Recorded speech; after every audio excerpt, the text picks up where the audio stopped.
जो हाथरस में ये चुनाव की प्रथम दृष्टया को प्रशासन का दोष बताया जा रहा है। 80,000 लोगों का अप्रूवल था, 2.5 लाख का अप्रूवल, और अभी तक जिनका सबसे इन्वॉल्वमेंट सबसे ज्यादा था महाराज पुणे महाराज, अभी तक उनका FIR में कोई नहीं। तो इस पर आप लोग सरकार का क्या कहना है? नहीं, देखिए, बात स्पष्ट ये है कि कोई भी कार्यक्रम अगर किसी को करना होता है तो प्रशासन के पास लोग परमिशन के लिए जाते हैं।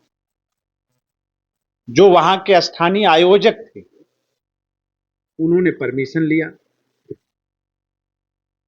एक निश्चित संख्या का भी जिक्र किया। जिस संख्या का उन्होंने जिक्र किया उसके दृष्टिगत प्रशासन ने पूरी व्यवस्था की।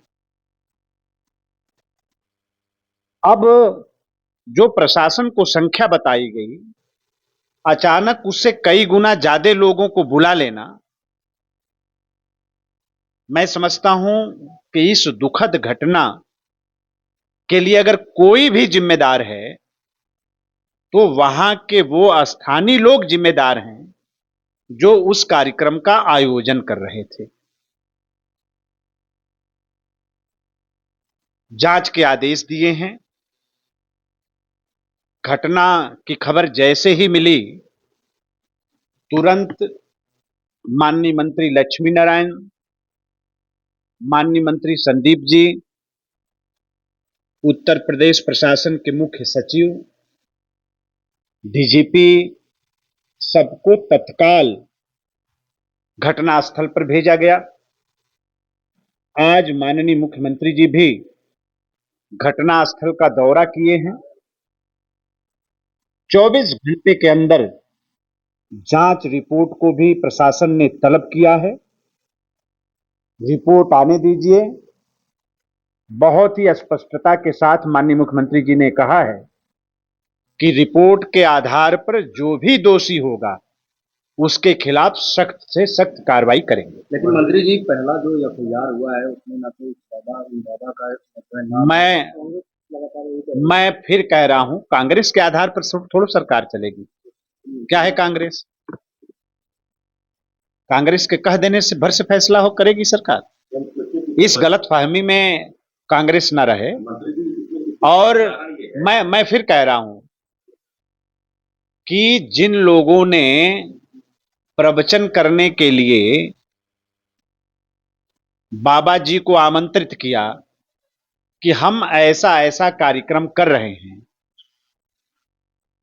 आपको आना है, और जिन आयोजकों ने परमिशन लिया, एक निश्चित संख्या के आधार पर परमिशन लिया, सरकार ने उस संख्या के सापेक्ष तैयारी की, सारी सुविधाओं को मुहैया कराया।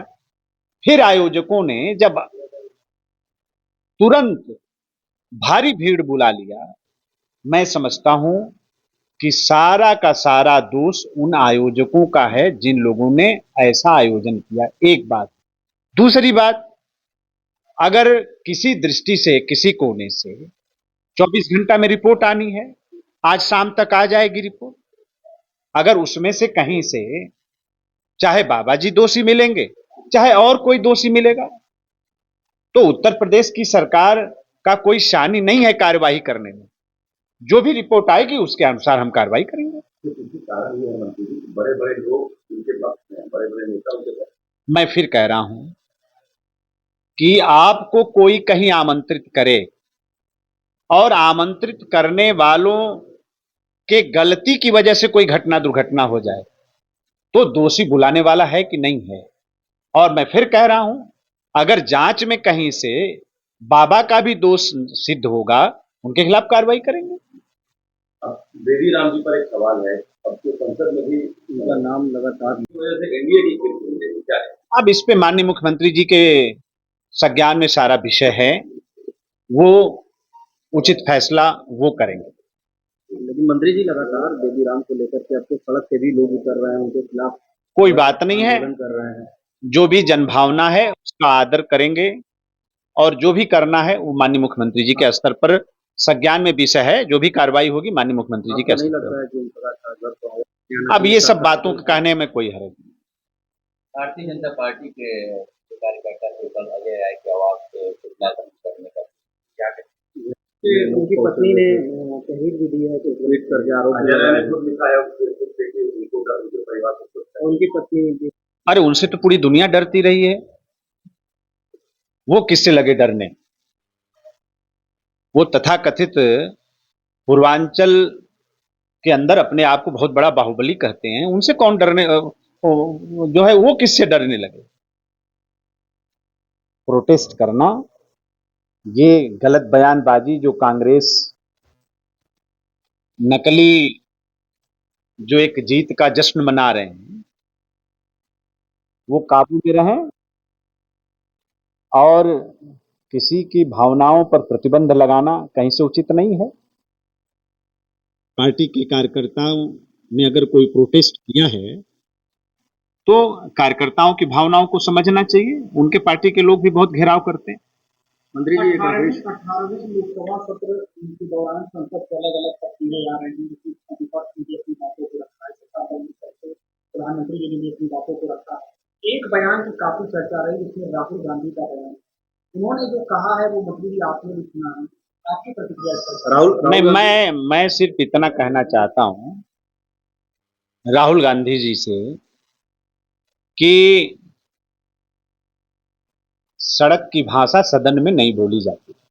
लेकिन राहुल गांधी ये कह रहे हैं कि विषय पूरा होने दो। सड़क की भाषा को सदन में बोलने से सदन का अपमान होता है। जब देश की पार्लियामेंट की कार्यवाही चलती है तो पूरी दुनिया भारत के संसद की कार्रवाई को देखती है।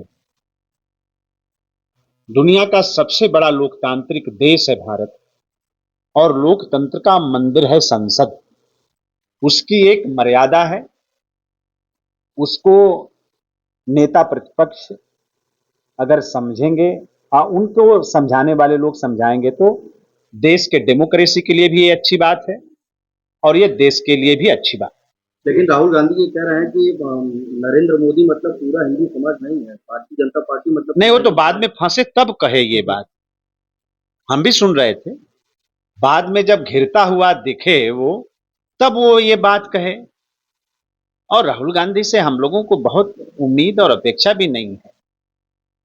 राहुल गांधी के डीएनए को सब पूरा देश और दुनिया जानती है। एक अंतिम सवाल मंत्री जी, सपा प्रमुख ने भी बनारस को लेकर बड़ी बनारस में बोला, उन्होंने ये कहा है कि एक पहली ऐसी पार्टी है जो आते हुए भी सदन में बैठी है लेकिन ज्यादा दिन तक सपा प्रमुख तो खोज रहे बनारस के लोग कह रहे हैं। आजमगढ़ उनके भाई हारे बाई इलेक्शन में,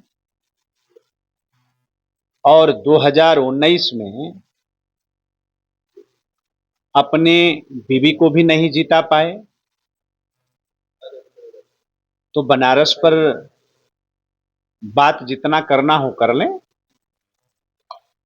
हम लोग जनता के जनादेश का आदर करने वाले लोग हैं, और कहीं कोई कमी है तो उसको बड़े दिल के साथ स्वीकार करते हैं।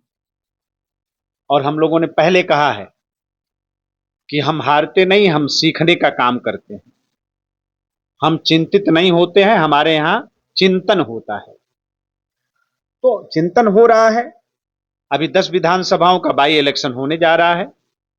मैं समझता हूं कि सम्मानित जनता समझ चुकी है कि हमसे कहीं कोई चूक हुई है। मुझे लग रहा है कि उस चूक की भरपाई करते हुए भारतीय जनता पार्टी को 10 की 10 विधानसभाओं पर जनता जिताएगी और इस तरह के लोगों को करारा जवाब देगी। लेकिन उस बाई इलेक्शन को लेकर भी अखिलेश यादव लगातार ये दावा कर रहे हैं कि इस बार कोई सीट होगा उत्तर प्रदेश में, ना जहाँ बाई इलेक्शन। हाँ, कोई बात नहीं है, अभी तारीख आनी है, तारीख आ जाएगी। 6 महीना के अंदर तो रिजल्ट आना ही है, चुनाव होना ही है, इंतजार कर लें।